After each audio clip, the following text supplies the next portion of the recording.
최근에 넷플릭스를 통해 세계에 개봉된 승리호 보셨나요? 거기에 설리번이라는 악당은 몸에 검은 피가 흐릅니다. 그게 실은 나노봇인데요. 이게 만병통치를 넘어서 인간을 불멸로 만드는 그런 새로운 미래의 기계라는 이야기가 있습니다. 오늘은 모든 것을 해결할 수 있는 신비로운 미래의 과학, 나노봇에 대한 이야기를 들려드리겠습니다. 안녕하십니까. 다른미래연구소 소장 임철웅입니다. 과학 커뮤니케이터 김지원입니다. 네. 오늘 우리가 나노봇에 대한 이야기를 하려고 하는데 네. 이게 알게 모르게 주변에서 이렇게 영상에서는 좀 많이 다뤄졌더라고요. 이게 이제 아이언맨도 처음에 등장할 때는 이렇게 막 날다가 이렇게 탁탁탁 하나씩 붙거든요. 기계가. 네네. 근데 최근에 아이언맨 이렇게 마지막에 나온 편 이런 걸 보면 그냥 이렇게 그림 그리듯이 몸에 그림 그리듯이 쭉 하면서 이렇게 아이언맨이 돼요. 네네. 이렇게 쭉. 네. 그게 일종의 나노봇이거든요. 굉장히 조그만 로봇들이 지네끼리 막 일종의 자가복제를 하는지 자가복제를 아니면 하면서 씩 올라가는 그렇죠. 그렇죠. 네. 이렇게 나노봇이 딱 돕는 거죠. 네. 그리고 또 나노봇이 나왔던 데가 터미네이터 가장 최근 편에서 그러니까 터미네이터 옛날 터미네이터 보셨잖아요. 액체로 돼 있잖아요. 옛날에 유명한 거 아일비백 하는 그거에서는 네네네. 악당이 액체거든요. 그래서 네네. 탁 맞으면 이렇게 딱 뚫렸다가 다시 복구되고 네네. 가장 최근에 나왔던 건 나노봇이에요. 그래서 이렇게 막 몸이 이렇게 막 주먹이 갑자기 커질 수도 있는 거예요. 망치로 커지기도 하고 이 안에 주먹에 있는 나노봇이 자기 복제를 하면서 막 죽는 거예요. 네네. 작아질 때는 어떻게 되나요, 그러면? 작아질 때는 걔네끼리 좀 이렇게 좀 서로 이렇게 좀 야야 어깨 빼 이렇게 좀 좁혀서 앉겠죠? 뭐 이제 그렇겠죠. 뭐 걔네들 사정까지가 제가 잘 모르니까 어쨌건 우리가 그러니까 본 이미지적인 나노봇은 이런 거라는 거죠. 네네. 승리호 보셨나요? 네, 봤어요. 승리호에서 그 설리번이라는 악당이 막 화내면서 막 검은 피가 막 흐르잖아요. 네네. 그게 그 설정이 몸에 있는 나노봇을 흐르게 하는데 그것을 주기적으로 교체해줘야 된다는 설정이더라고요. 그래서 그 꽃님이가 와서 네네. 꽃님의 능력이 나노봇을 이렇게 조종하는 능력자거든요. 초능력자가 아니라.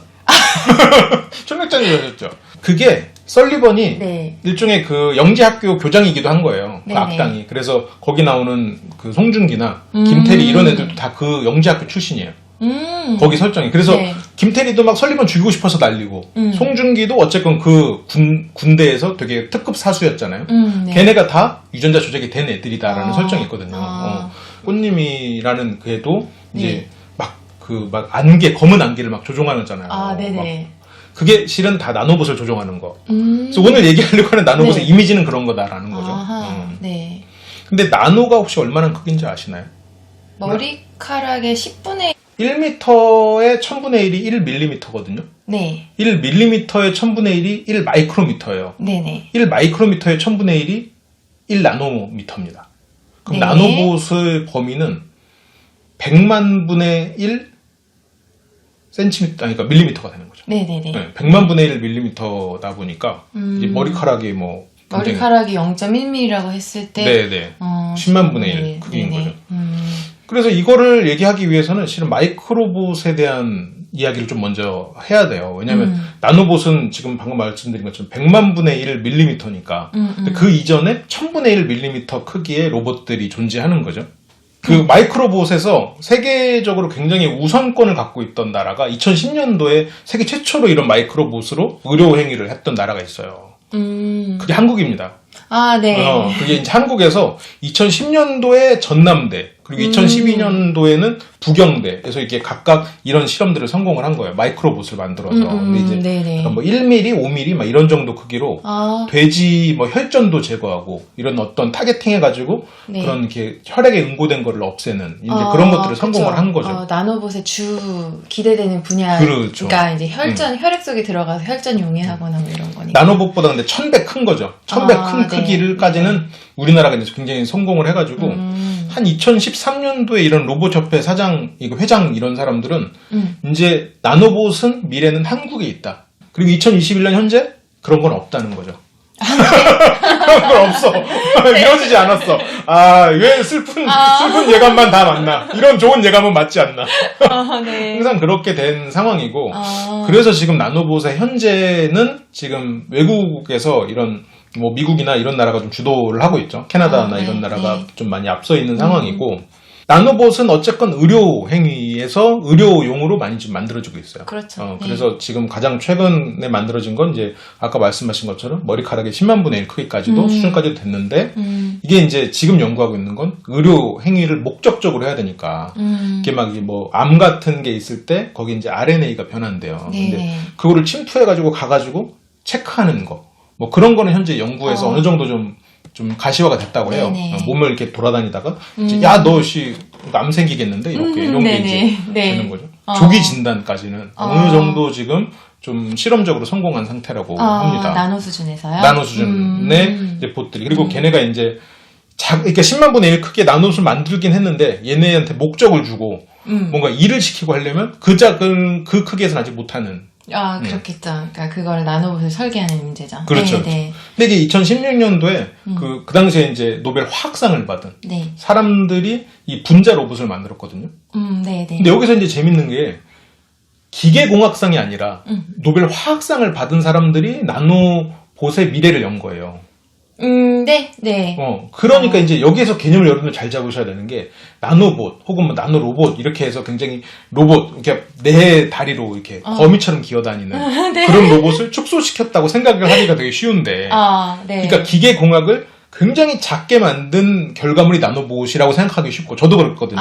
네. 그러니까 꽃님이가 이렇게 연기를 할 때는 연기를 휘두를 때는 그 안에 거미가 있을 거야. 막 이렇게 생각을 했는데 네네. 그게 아니라는 거죠. 그렇죠. 네. 네네. 이게 그러니까 분자들이 움직이는 개념에 오히려 가깝다 보니까 그렇죠. 네네. 이거는 화학 단위에서 일어나는 공식이 적용돼야 되는 거예요. 화학이나 뭐 세포, DNA 이런 개념에 더 가까울 거예요. 네. 그렇죠. 나노봇이라는 개념을 처음 언급한 사람은 분자기계라는 아이디어를 얘기를 했던 리처드 파이만이지만 파이만 교수. 나노봇이라는 이 나노봇이라는 용어를 만들어낸 사람은 이제 드렉슬러라는 그래서 제가 이 사람의 책을 봤습니다. 못 들잖아 지금 무거워서. 자랑을 해드리려고. 네. 근데 이 책에도 첫머리에 보면은 DNA에 대한 설명부터 시작을 해요. 네. DNA가 어떻게 자가 복제를 하고 이 안에 어떻게 정보가 담겨 있는가. 그러니까 나노라는 개념은 우리가 알고 있는 그런 로봇, 그러니까 뭐 그런 조립된 그런 기계라는 생각보다는 아마 세포나 DNA 뭐 이런 개념이 좀 더 가까울 거예요. 그러니까 우리나라가 처음에 마이크로봇 단계에서는 엄청 잘 선두적인 역할을 했다고 했잖아요. 네. 근데 왜 나노봇에서는 이게 안 되냐. 완전히 그냥 그거 방식이 바뀐 거죠. 패러다임이 바뀐 거죠. 마이크로봇 단계에서는 이게 뭐 기계공학적으로 반도체를 만들듯이 할 수 있겠지만은 반도체 만들 때도 우리가 마이크로봇 같은 것도 우리가 어떻게 그 로봇을 조립할까요? 현미경은 드라이버를 이렇게 해가지고 자동 드라이버로 위잉해가지고 하겠죠. 이게 반도체를 만들 때도 네. 이 빛을 쏘아가지고 네. 이거를 만드는 거거든요. 그러니까 빛을 쏘아서 이제 그거를 새기는 건데 아마 마이크로봇 단계 몰랐죠? 나만 몰랐던 거 아니야? 마이크로봇 단계의 그런 그 로봇이라면 아마 드라이버로 조립하지는 못하겠죠. 그러니까 뭐 빛을 쏘아서 이제 뭐 그렇게 용접을 하거나 조립을 하거나 이제 이런 방식으로 만들 텐데 나노 수준에 오면 이제 그걸로도 안 되는 거죠. 이거는 이제 화학적 결합이나 뭐 이런 방식을 통해서 아마 만들지 않을까. 그렇겠죠. 그러니까 리차드 파이만이 그 1959년 그때 강연할 때 이 말을 했대요. 이게 우리가 너무 작아가지고 못하는 것 뿐이다. 물리적으로 불가능한 건 전혀 없다. 근데 이게 59년에 나온 얘기고 2005년에 레이커즈 와이드 이런 거 하면 항상 안 빠지는 사람이 항상 뭔가 예측을 해놓잖아. 네네. 이 사람이 지금 하루에 약 100개씩 먹고 있다면서요. 네. 진짜로. 네. 100개를 어떻게 먹을까? 숟가락 퍼먹을까? 뭐 아무튼 그렇게 먹고 있대요. 네. 왜냐면 2040년까지만 살면 영생할 수 있다고 생각하는 거예요. 그렇죠. 2040년까지 살면은 이제 의료기술이 발전해서 인간은, 무한히 살 수 있다. 그 영생의 조건에 나노봇이 있는 거예요. 그래서 레이커즈 와일은 이 나노봇을 예측하고 있는 거예요. 네. 지금 조금 여러분이 들으시면서 좀 감이 오셨을 거예요. 야, 이거 나노봇은 만병통치구나. 네. 이 나노봇이 저희가 실은 처음 얘기한 게 아니에요. 이거 냉동인간 얘기할 때 얘기를 조금 네, 그렇죠. 했었거든요. 네네. 근데 뭐라고 했었죠, 근데? 냉동인간을 이제 소생시킬 때, 그쵸. 네, 나노봇이 역할을 할 거다. 왜냐면 냉동인간은 그러니까 약간 그 방부제 같은 그런 그 피를 빼고, 이제 그 방부제 비슷한 그런 그 용액으로 이거를 유리화시킨다고 했잖아요. 그쵸. 예, 그렇게 해서 이제 보관을 하는 건데, 이게 나중에 이제 소생을 시킬 때 그 유리화 용액 자체가 독성 물질이기 때문에 이제 그런 것들을 다 회복을 시켜야 되는데 아마 나노봇이 그다음에 뭐 냉동 과정에서 뭐 세포가 손상된 부분이 있거나 뭐 이럴 때도 나노봇이 역할을 해줄 수가 있고 이 사람이 죽기 전에 어떤 식의 병이 있었으니까 죽었을 거 아니에요. 이제 이런 부분들도 나노봇이 좀 해결을 해주고 뭐 이렇게 되면은 이제 건강한 상태로 수생을 할 수 있다고 냉동 인간을 믿는 사람들은 그렇게 생각하는 거죠. 그러니까 냉동 인간을 믿는 사람들 입장에서는 나노봇이 약간 그 데우스 엑스 마키나 이것만 오면 다 끝나. 이것만 오면 그냥 다 완벽하게 다 되는 거다. 약간 그런 거거든요. 그러니까 나노봇이 진짜 완벽하게 된다고 가정을 하면 이게 인간의 어떤 그 살아있는 상태의 상황을 일종의 스냅샷으로 찍어놓고 이 나노봇들은 그 스냅샷을 똑같이 만드는 목적하에 얘네가 움직이면 그건 뭐 현실적으로 불가능한 얘기는 아니죠. 나노봇이 현실화 됐다고 가정하면 불가능한 얘기는 아닌데 근데 이제 그 안에 뭐 의식이 담기느냐 안 담기느냐는 또 다른 문제다. 뭐 이런 얘기를 했긴 했었죠. 근데 어쨌든 그거는 일종의 소생에 가까운 이야기고 치료는 굉장히 안정적으로 될 수 있을 것 같긴 해요. 아까 이제 막 그 암에 실은 거기서 지금 캐나다에서 연구하고 있는 건 일종의 유방암에 대해서 RNA를 유방암 RNA를 찾는 걔네를 이제 거의 연구를 했는데 그렇게 되면 걔네가 이제 사람들이 다 나노봇을 주입받고 나노봇이 몸에서 다니다가 병이 있으면 이제 신호를 보내는 거죠. 그것만 해도 사람들의 수명은 굉장히 많이 늘어날 것 같아요. 그런데 거기서 더 나가면 얘네가 백혈구 역할까지도 하는 거죠. 이게 막 뭔가 이렇게 세균이 들어오거나 하면은 세균이랑 진짜로 1대1로 다 일을 뜨는 거죠. 이런 말 안 돼. 1대1로 대결을 하는 거죠. 그래서 세균 하나당 나노봇 하나. 1대1 대결. 뭐 이런 식으로 해가지고 대결도 가능하니까 정말로 영생이 가능한 그런 과학인데 이게 진짜 이게 주류 과학으로 편입될 수 있는 이론인 거냐라는 생각이 좀 들 정도예요. 저는 실은 이게 너무나 이런 패러다임이 완전히 바뀌어버리는 거니까. 근데 한편으로는 이게 들어올 수도 있겠다는 생각이 드는 게 저는 이 나노봇을 이렇게 좀 보면서 그 아인슈타인을 생각을 했었거든요. 그러니까 아인슈타인도 항상 그 우주를 이렇게 다스리는 표현이랄까요. 우주가 움직이는 단 하나의 공식이 있을 거다라는 걸 항상 생각을 했었는데 그걸 결국 못 찾았잖아요. 그래서 우리가 보고 있는 이 세계는 중력이고 이런 굉장히 미시적인 이렇게 이것보다 작겠지 하지만 눈에 안 보이는 그 세계에서는 뭐 이렇게 전자 간의 힘 이런 거 그런 게 이제 존재하는데 얘네가 어떻게 보면 다른 공식이잖아요.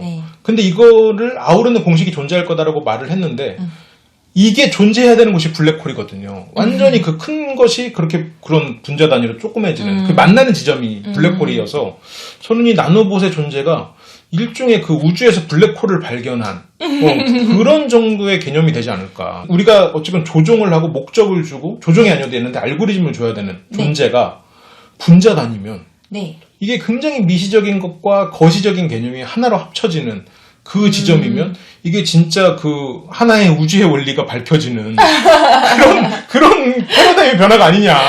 어떻게 블랙홀도 일종의 그 하나의 패러다임의 변화였잖아요. 거시세계와 미시세계가 만나는 지점이었으니까. 저는 그래서 야 이거가 만약 아인슈타인이 살았으면 이거 되게 좋아했겠다.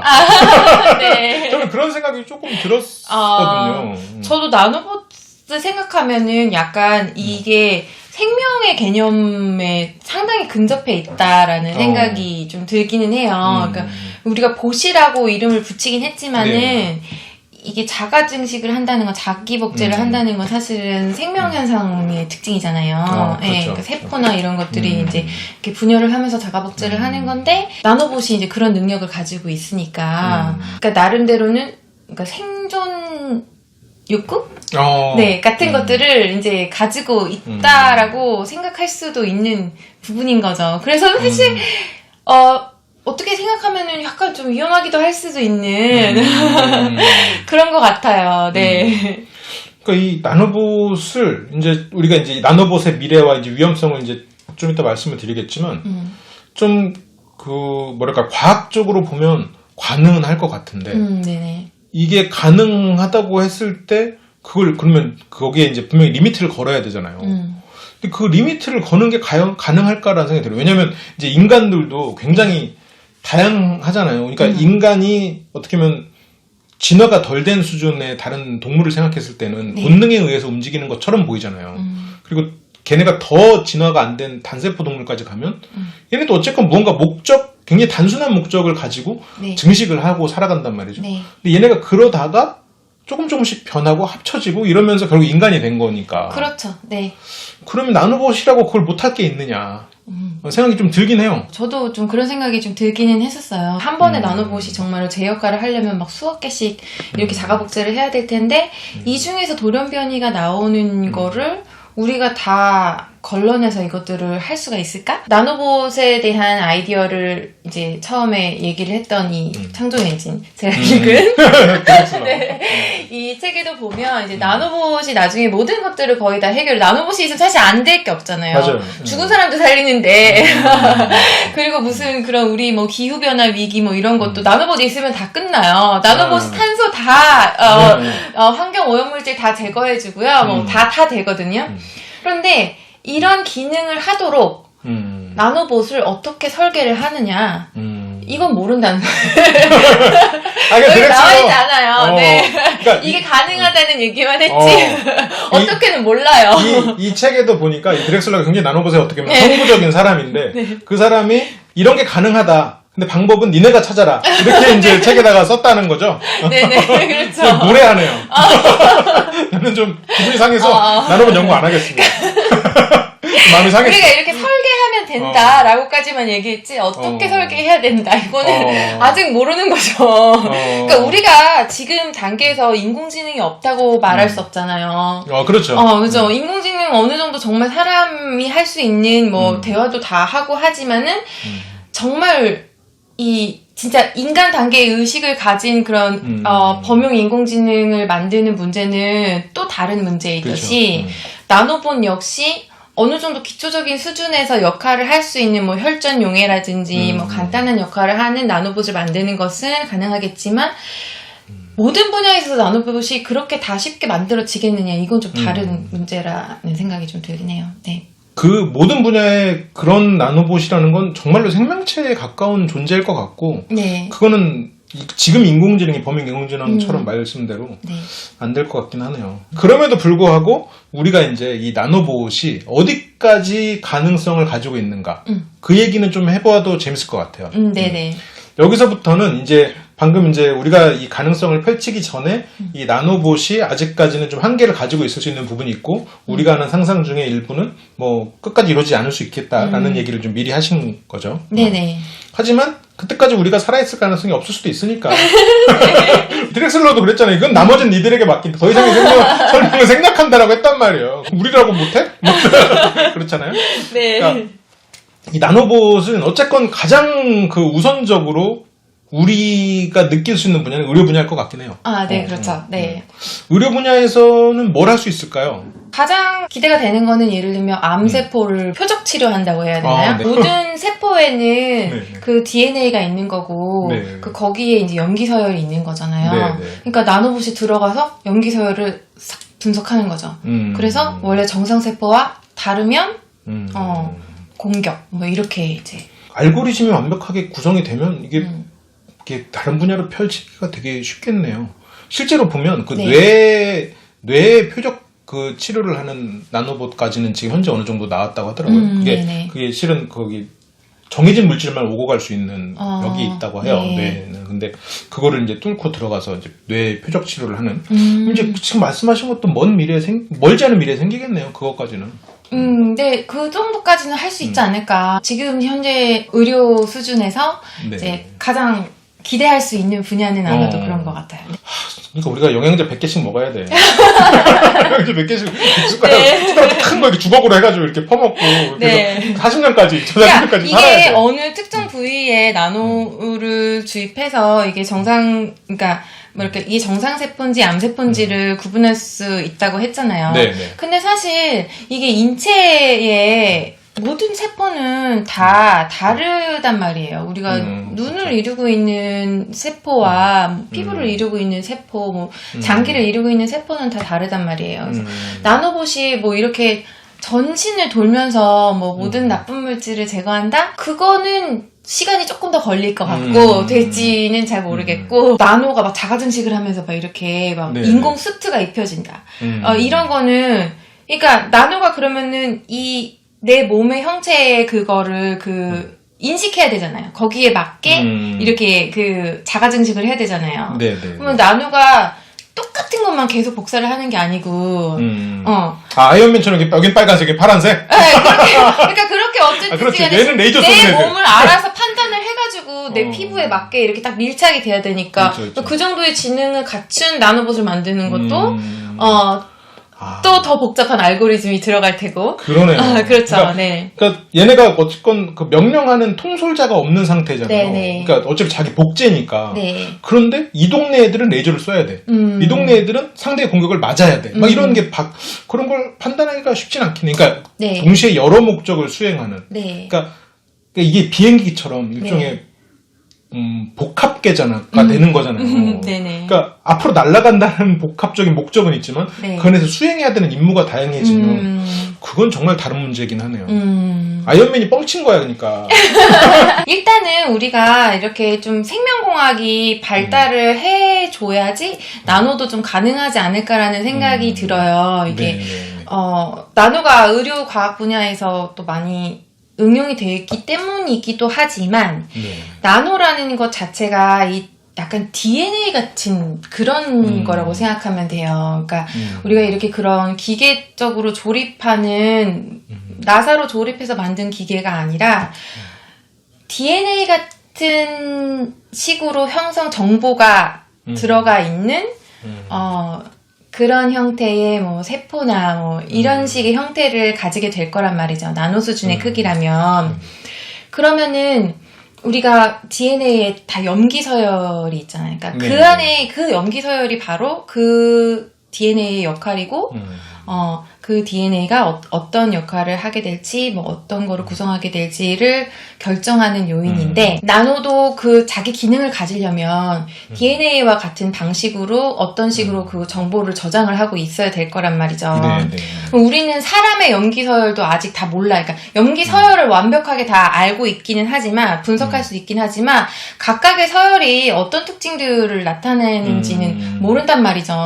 예를 들면 뭐 자폐를 가진 아이들은 어떤 염기 서열에서 어떤 부분이 문제가 돼서 자폐가 돼 있는지 이런 것들도 잘 아직까지는 다 모르잖아요. 그런 염기 서열은 이제 컨트롤할 수 있는 것도 아니고. 그렇죠. 그러니까 이런 것들이 이론적으로 알려져야지 그래야지 그와 비슷하게 설계를 할 수 있는 거죠. 이런 염기 서열을 가진 그런 나노봇을 만들어서 이런 지능을 가진 나노봇을 만들 수 있는 거죠. 그렇기 위해서는 일단은 사람에 대한 뭐 연구가 더 돼야 되지 않을까. 사람 닮은 인공지능을 만들려면 인간의 뇌를 더 연구해야 하듯이 그런 생각이 좀 드네요. 네. 그래서 이게 사람 뇌와 인공지능 연구했던 그 마빈 교수, 그 교수 제자, 마빈 민스키 제자더라고요, 이분이. 네네. 마빈 민스키가 논문 통과 안 시켜줬을 것 같아요. 마빈 민스키니까 통과를 해줬다는. 그러니까 마빈 민스키는 MIT에 인공지능을 연구하시는 진짜 인간을 닮은 인공지능이 태어난다면 마빈 민스키를 아버지라고 불러야 할 만한 그런 진짜 인공지능의 아버지가. 그래서 지금 우리가 나노봇의 얘기를 하고 있는데 의료 분야 그 다음에 이제 생각해볼 만한 게 이제 환경, 산업, 산업 환경 뭐 둘 합쳐서 불러도 될 것 같은데 아까 살짝 언급을 하셨어요. 다 해결된다. 그게 어떻게 해결되는 거죠? 그러니까 예를 들면 뭐 그러니까 이산화탄소 같은 거를 분해해버린다든지. 그렇죠. 그래서 이게 CO2 이렇게 있으면 C랑 O2 이렇게 그냥 잘라. 뭐 그런 식으로 분해를 해도 되고. 야, 거기 좀 밀어봐, 이렇게 하고. 네, 뭐, 어떤 뭐 에너지를 쏴서 분해를 해도 되고 뭐 어떤 식으로든 이산화탄소를 분해를 한다든지 아니면 뭐 이산화탄소를 뭐 흡착해버리는 것도 가능하고요. 뭐 그렇게 이제 이런 대기 오염 같은 것들도 오염 물질을 뭐 다 제거를 한다든지 뭐 미세먼지도 나노봇이 다 먹어버리는 거지. 그럴 수도 있는 거고. 저는 네. 그게 생각났습니다. 그 알코올 해독.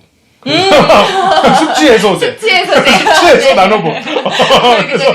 몸에 들어있는 알코올 성분을 그죠. 분해하는 거야. 이렇게. 네, 알약 하나 먹으면 거기 나노봇이 한 100만 개쯤 들어가 있는데 막 1000만 배로 증식을 한 다음에. 그래서 걔네만 찾아다니면서 이렇게 네. 쪼개놓는 거지. 네네. 그리고 좋은, 물론 나노봇이 그렇게까지 쓰이려면 정말 먼 미래가 되겠죠. 정말로 값이 싸져야 되니까. 그러면 뭐 산업 현장에서 뭐 기름 유출 이런 것도 걱정 안 해도 되겠네요. 그렇죠. 네네. 저는 처음에 그런 생각을 했어요. 이 나노봇이라는 개념을 머릿속에는 네. 그 거미기계 같은 이미지가 자꾸 떠올라가지고 얘네가 네. 기름을 하나씩 한 방울씩 옮기는 거야. 그런 이미지 떠오르는데 이제 그런 개념이 아니라 아예 분자 단위에서 그냥 해결을 해버리는 네네. 거고요. 그러면 이거 말고 또 어떤 분야에서 쓰일 수 있을까요? 나노봇은. 이게 황당할 수도 있는데 정말 제 생각이 아니고 이 책에 나오는 내용이에요. 네네. 그래서 나노봇의 선구자이신 디렉슬러 네. 박사님께서 말씀하신 얘기인 거죠? 네, 그렇죠. 그러니까 우리 이제 영생도 하고 뭐 이러면 인구가 엄청 많아져야 되잖아요. 네. 그러니까 이제 다른 행성으로 가야 되는 거지. 그렇죠. 테라포밍을 해야 되죠. 네네. 그래서 행성을 아예 만들어버리는 거죠. 우주 공간에. 나노봇이 이렇게 막 증식을 해가지고. 네. 그래서 뭐 우주 공간에 어떤 뭐 에너지를 이제 나노봇이 흡수를 해가지고 뭐 그거를 이제 물질로 대사를 해서 그래서 뭐 이제 행성 비슷한 거를 만드는 거죠. 그래서 행성을 이렇게 돌리는 거예요. 회전을 막 시키는 거야. 그래서 중력을 만들어. 그렇죠. 중력을 만드는 거예요. 지구 중력장과 비슷하게.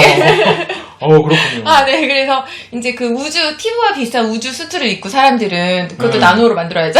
그렇죠. 그걸 입으면 뭐 우주에서 살아남을 우주 자외선 같은 거를 다 막을 수 있으니까 이제 거기서 이제 살 수 있는 거지. 그냥 한동안은 우주 이거 보고 떠돌아다녀도 되겠네요. 그러니까 이제 내가 그 만들어진 행성까지 이동하는데 뭐 100억 년이 걸려, 예를 들어서. 100억 년 가는 동안 나노봇 입고 메타버스 속에서 살면 돼.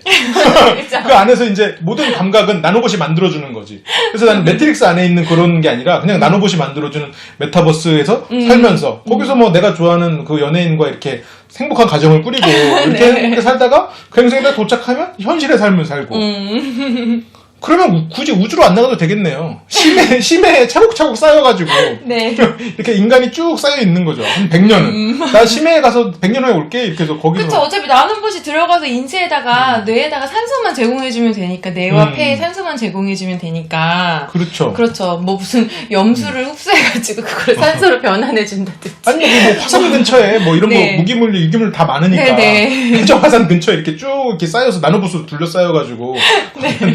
1억 명은 거기서 한 100년은 1억 명 살고 이렇게 로테이션으로.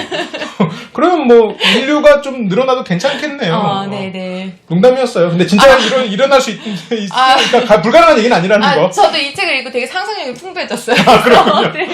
상상은 정말 자유롭구나. 이렇게. 나노봇이 좀 그래. 나노봇이 네. 저희가 준비하면서도 이거를 다뤄도 되는 얘기인가 싶은 생각이 좀 들었어요. 그러니까 승리호에서 다뤄졌던 그 설리번의 능력은 정말로 그 조족지혈인 거죠. 승리호에 나왔던 거는 거의 근미래의 다큐 같은 정도의 이야기였고 진짜 미래에는 정말로 말도 안 되는 이런 것들. 그러니까 군사 무기로도 다로파 항상 나오는 그 연구기관이잖아요. 네. 걔네가 이제 뇌 인터페이스를 연구하고 있다. 이 나노봇 수준에. 근데 저도 이게 잠깐 봤거든요, 이 책을. 뭐, 정말 잠깐 봤는데, 지식도서관 개념이 나오더라고요. 그러니까 나노봇이 지식도서관처럼 있어가지고, 내가 예를 들어서 누군가의 지식을 얻고 싶으면 그 나노봇을 내 머리에 넣는 거죠. 그러면 그 나노봇이 이런 텍스트로 이해시키는 게 아니라, 그냥 그 지식을 맥락으로 그냥 바로 머리 넣어버리는 거예요. 그러니까 내가 지식을 얻고 싶으면 나노봇을 넣는. 일종의 다른 사람과 생각을 싱크시킬 수도 있고. 그런 게 만약에 나노봇들이 이제 통신으로 이렇게 연결이 된다면 그쵸. 싱크도 되겠죠. 네. 그런 개념까지 존재해버리면 이게 영생이 된 나노봇이 일상화된 미래의 모습은 어떻게 될까 생각을 해봤거든요. 네. 어떻게 될까 상상이 좀 힘들어요. 그러니까 누군가가 나노봇을 조작해서 얘네가 자기 복제에 리미트가 걸리는 걸 풀어버린다 가정하면 네. 세상이 나노봇으로 뒤덮여버리는 불법 복제 나노. 네, 불법 복제 나노봇을 했을 때 그러면 이게 그러니까 CD 불법 복제 정도 수준의 이런 게 아니라 이게 기하급수 곱하기 2로 늘어나는 거니까 10번만 복제해도 1000배가 되거든요. 정찰 나노를 만들어야지. 아, 그렇죠. 정찰 나노. 네. 그렇죠. 감시 나노. 네, 그쵸, 나노봇을 그쵸. 감시하는 네. 나노봇을. 그러니까 그러면 정찰 나노봇을 얘네도 그냥 자유롭게 아, 그러네요. 그게 숫자가 막 증식을 하면 네. 정찰 나노도 막 무기한으로 만들 수도 없고. 그러니까 정찰 나노를 네. 또 그러면 걔네를 감시하는 나노봇도 있어야 되는 거고. 네. 그러니까 결국 어떤 조직이든 누군가든 나노봇을 통제하는 누군가가 생길 거고 굉장한 권력을 갖게 될 거잖아요. 그 사람은 행성을 만들 수도 있는 거고. 나노봇을 통해서 인류가 먹고 살 수 있게 충분한 기틀은 마련해 주되 나노봇으로 지식을 얻는 건 굉장히 많은 돈이든 무언가 대가가 필요하겠다라는 생각은 들어요. 지식재산권이라든지 그렇죠, 그렇죠. 이런 거와 결부되어 있지 않을까요? 어떤 지식을 머릿속에 입력한다 할 때 그런 지식재산권에 해당하는 그런 금액을 지불해야 하지 않을까. 나의 이력을 딱 써놓고 네. 나의 머리에 있는 생각을 네. 나노봇으로 해가지고 올려놓고 그래서 얼마 해서 이 사람이 사가면 나는 거기서 네. 이제 돈을 받는 거구나. 돈이 좀 없는 사람들은 그거를 생각하지 못하고 책을 계속 봐야 되고 그렇죠. 이런 거 봐야 돼. 이게 돈이 없으면 이런 거 봐야 돼. 시간과 노력으로. 그렇지. 시간과 노력. 왜냐면 영상할 수 있으니까. 아, 네. 저 시간은 많죠, 이제.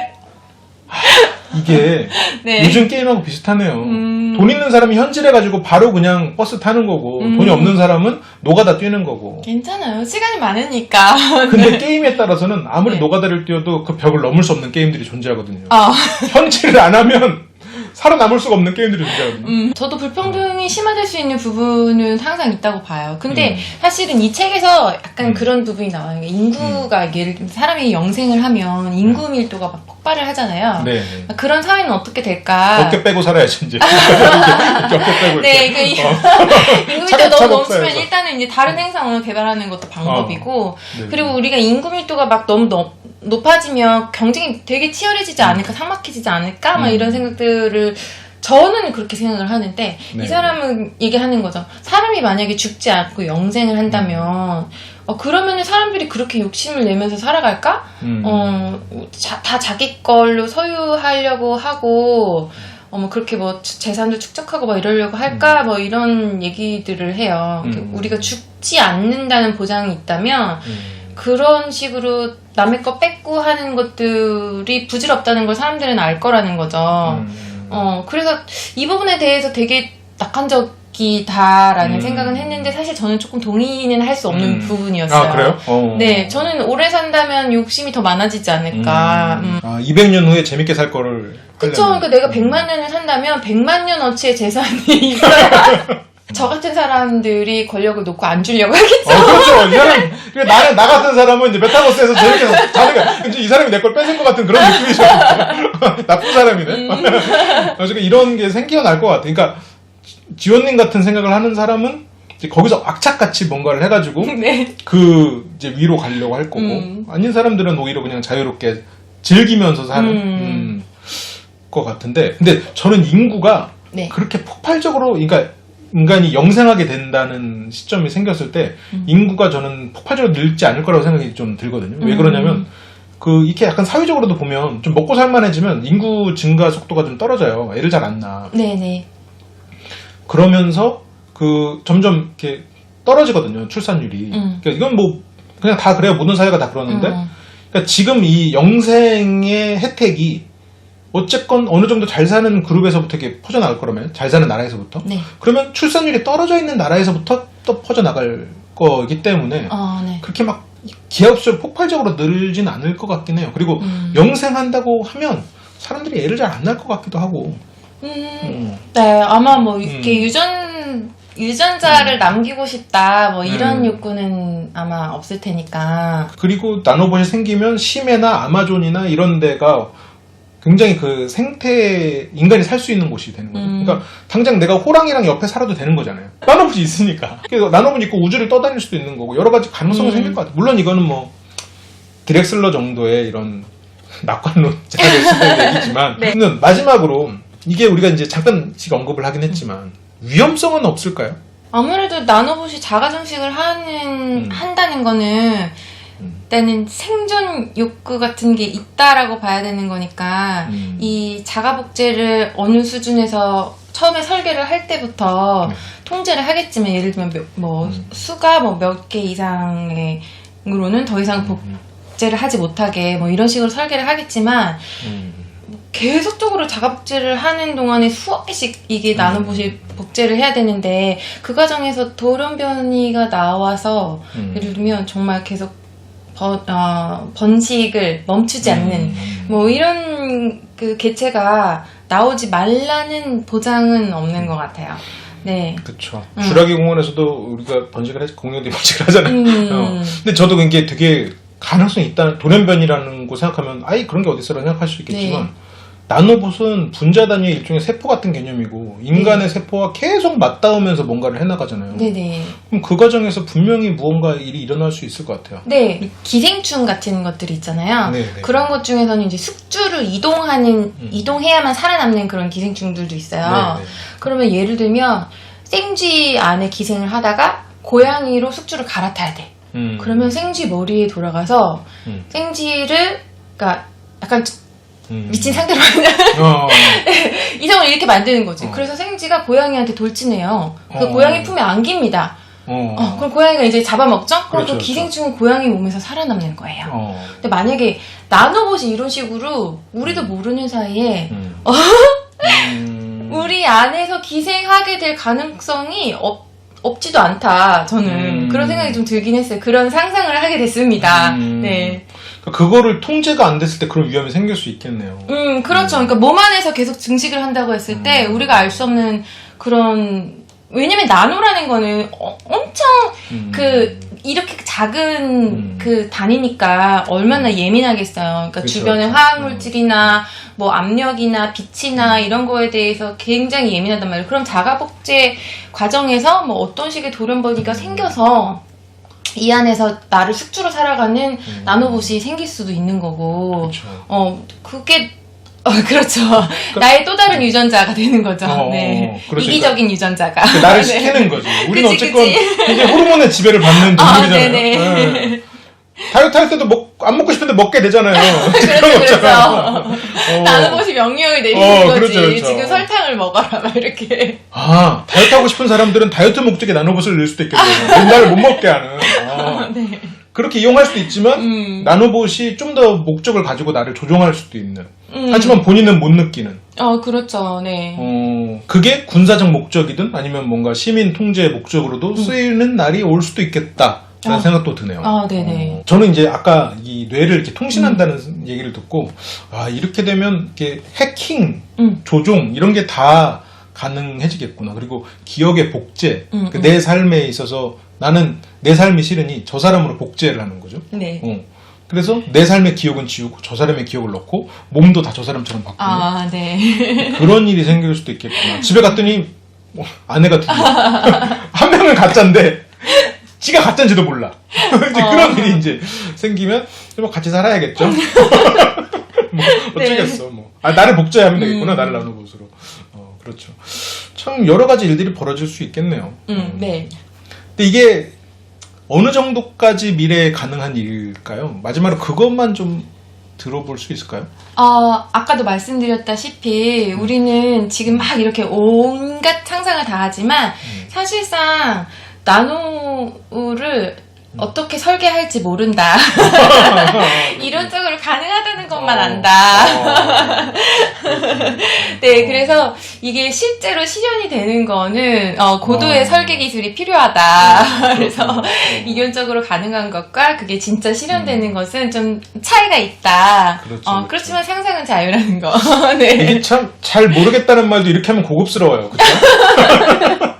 다만 이제 의료용으로 치료까지는 우리 세대에 볼 수 있다는 것까지는 저는 좀 믿고 있긴 해요. 네. 의료 치료 정도.